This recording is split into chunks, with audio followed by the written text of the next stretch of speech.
Good day, everyone, and welcome to this year's Business CTF of 2024. In this talk, I'll talk about how cyber attacks can ruin your business.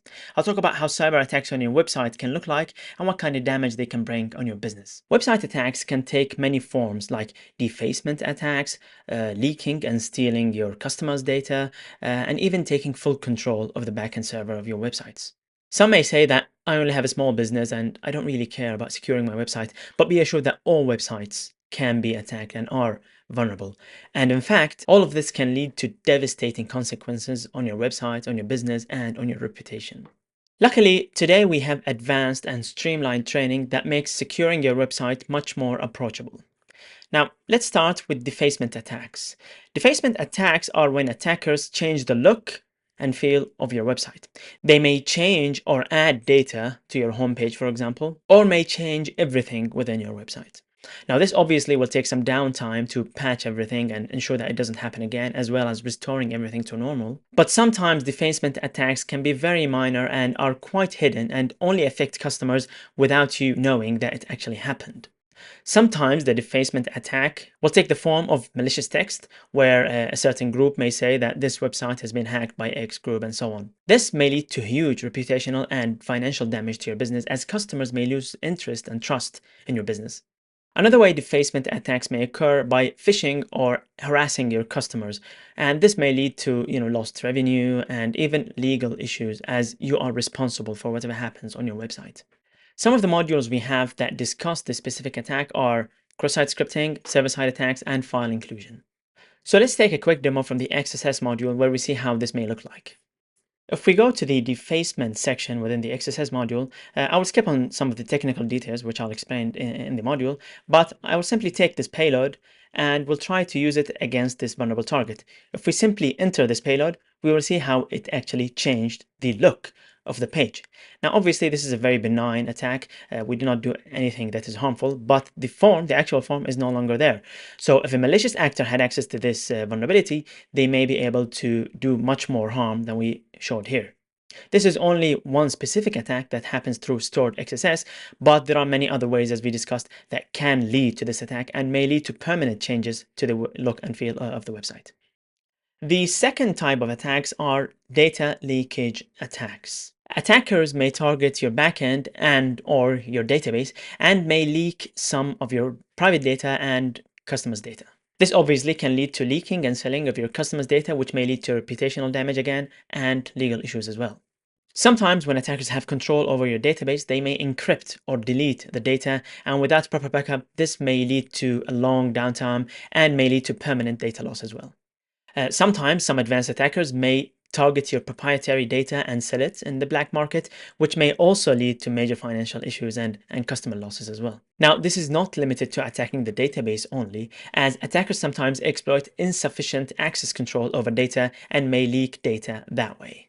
Some of the modules that discuss similar attacks are the SQL Injection Fundamentals module, SQL Map Essentials module, and the Web Attacks module. Let's take a quick look at a short demo from the SQL injection module. If we go to the module and we start one of the exercises, we will find this payload. Once again, I will skip over the technical details that are mentioned in the module, but just to take a look at how this may look like. This is a vulnerable form that is is vulnerable to SQL injection. If we use this payload against it, we will see how it may leak some of the table names and the row names. And if we go to the next payload, we can use this to leak usernames and passwords right within the website. Now, this is a very basic attack, but there are much more advanced attacks. We can use tools like SQL Map to automate this process, or we may write our own exploits. But there are much more advanced injection attacks that we discuss in other modules, like the blind SQL injection module and the advanced SQL injections module. Next, let's see how attackers can take full control of a website. Many vulnerabilities can lead to remote code execution and accessing the backend server of a website, which lead and gives access to the internal network of the website. Now, this can be a starting point for various other attacks that we discuss in our other pen testing modules. But generally, websites are among the most common ways that attackers use to gain access to an organization's or a corporation's internal network, as websites are one of the few interfaces that are connected to the global internet from which attackers can attack this business remotely. Obviously, taking full control of the website can also lead to the previous attacks that we discussed, like data leakage and defacement, but it can lead to much more devastating attacks. Sometimes attackers remain within the internal network for months before being detected, and through this time, they can carry more sophisticated attacks that can lead to huge financial losses. In one of the cases, it led to stealing over $1 billion, all of which was done through a remote attack. Now, obviously, all of this can lead to disastrous financial and reputational damage, as well as data loss, downtime, and even legal issues. Some of the modules that discuss similar attacks are the command injections module, the file upload attacks module, and the web attacks module. Let's take a quick look on how this may look like from the file uploads module. If we go to the file uploads module from one of the earlier sections, we can start the exercise and see an example of a form that does not validate the uploads and basically allows us to upload anything. Now, in this case, we can upload a web shell, which basically gives us a remote shell over the website. We can basically just go to the website and visit it. And as we can see, we have a remote shell over the website. We can interact with the backend server and do whatever we want, thus giving us full control over the backend server. This is a very basic example, but it does give us an idea of how this attack can look like. The same module goes on and discusses more sophisticated attacks of the same sort, but there are many other modules that discuss more sophisticated attacks that may lead to full control over the backend server. Next, let's discuss cloud hosting and cloud hosted websites.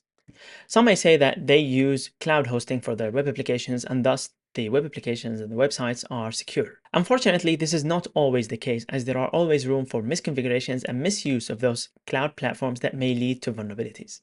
Let's take WordPress, for example. Now, WordPress is infamous for being insecure, but the actual core of WordPress is actually quite secure. Most of the vulnerabilities come from third-party plugins and themes within WordPress. Such plugins can be developed by seasoned developers that know secure coding, but they may also be developed by amateur developers that don't really know about such vulnerabilities and about advanced secure coding, thus leading to all kinds of vulnerabilities, including the ones that we discussed earlier. The same issues are not limited to WordPress, but can happen to any other third-party platform and also can happen with cloud hosting services like AWS and Google Cloud. Some of the modules that we have that cover this are the hacking WordPress module, attacking web applications with FOF, and login brute forcing. Let's take a quick demo from the WordPress module and see how this can look like. Let's go to the hacking WordPress module in the exploiting a vulnerable plugin section. And now this section has an exercise with a WordPress instance that has a vulnerable plugin. We can use tools to identify the different plugins being used in this instance, and then we can research those plugins and see which ones are vulnerable. In this case, the vulnerable plugin is shown here. We can simply, just to demonstrate that it is vulnerable, we can simply copy this payload and use it with the website. As we can see, this is just a WordPress website. And once we enter the payload, we can see that we were able to read the etc passwd file within the backend server. This is one form of vulnerabilities, but WordPress plugins can lead to various types of vulnerabilities, including all of the ones that we have previously discussed. Now, all of the attacks that we have discussed so far are from our CBBH path and certificate, but there are much more advanced attacks that we cover in our CWEE certificate, including HTTP attacks, advanced deserialization attacks, and parameter logic bugs. All of these attacks are much more advanced than what we have discussed today and may even require accessing the source code and analyzing it to be able to discover advanced, hard-to-find vulnerabilities. Remember that all websites are vulnerable. We just don't know about it yet. All vulnerabilities are there waiting to be discovered. So the big question is, how can we stay safe? Now, we can give some quick tips like use encryption and use strong passwords, keep your services up to date, and use a WAF, a web application firewall. And those may be useful, but they will never be enough to fully secure your website, because every website is unique and has its unique requirements and requires custom research and custom testing, which is why you need people who are trained in cybersecurity and offensive cybersecurity that have the necessary knowledge and training to identify such vulnerabilities. Then, by continuously monitoring and testing your website, you should be able to significantly enhance its security and reduce any chances of its being attacked. There are two paths that we recommend within Hack the Box Academy. The first is the Bug Bounty Hunter path, which is linked to the Certified Bug Bounty Hunter CBBH certificate. And this is at the intermediate level and is suitable for beginners and takes them all the way to intermediate. The second path is its successor, the Senior Web Penetration Tester path, which is linked to the Certified Web Exploitation Expert certificate CWEE. Now, this starts from intermediate and goes all the way to very advanced and hard to find vulnerabilities, which is necessary for organizations like banks and governments who need this level of security. And this is it for my talk. Thank you very much for taking the time to tune in to this talk. I hope you found it useful and found something beneficial in it. Have a good day.